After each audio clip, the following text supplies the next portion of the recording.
Boomers made it. Gen X watched them make it. Millennials swore they would not make it. They all made it. There's one career mistake that has repeated across every generation since corporate employment became the primary path to middle-class prosperity. It does not care about your degree, your industry, your work ethic, or how many career podcasts you have listened to. It gets everyone eventually. The mistake is this: optimizing for salary instead of compensation growth rate. In 1975, Robert is 26 and lands a manufacturing job at $18,000 per year. His boss suggests a specialized technical certification that only their equipment division needs. It will make him invaluable, as long as that division exists. Robert takes it. By 1985, he earns $48,000. He is a senior specialist with no transferable skills. When the plant restructures in 1988, Robert is 40 and starting over. His peak compensation was real, but his growth rate had stopped years before. He optimized for the number, not the trajectory.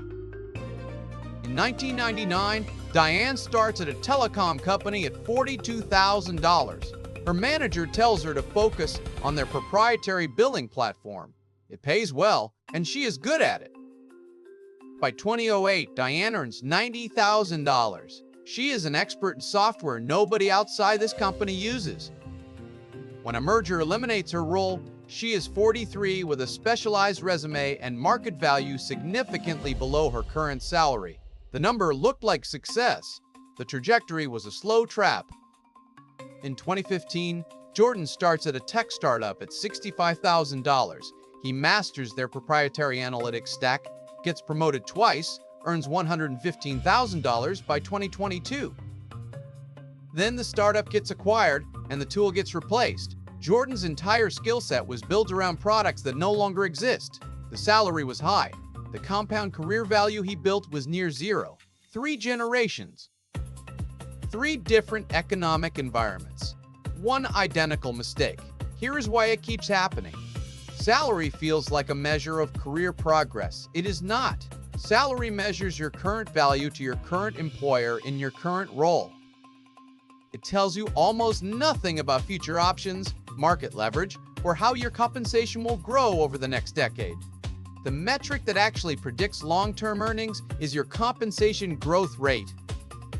How fast your market value increases year over year, across employers, not just within one company. The highest paying careers over 20-year spans share one pattern. Workers develop skills that compound, transfer across industries, and create leverage. They were not becoming more valuable to one specific employer.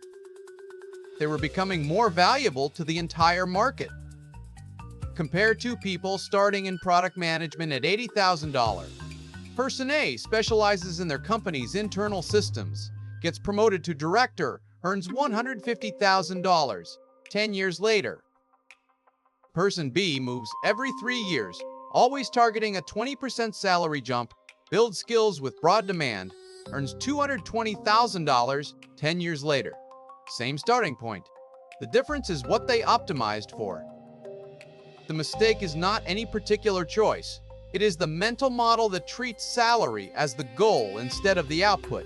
When you optimize for the number, you make decisions that maximize current pay at the expense of future optionality.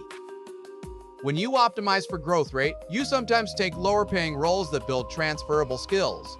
Leave before you are fully maxed out. Make lateral moves that look like non-events but compound into significantly higher 10-year earnings. The antidote is simple. Every year, ask yourself 2 questions.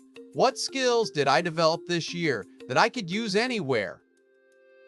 And if I had to find a new job tomorrow, how much more would employers pay me than they paid me 12 months ago? If the answer to the second question is about the same, you are not making the mistake yet, but you're approaching it.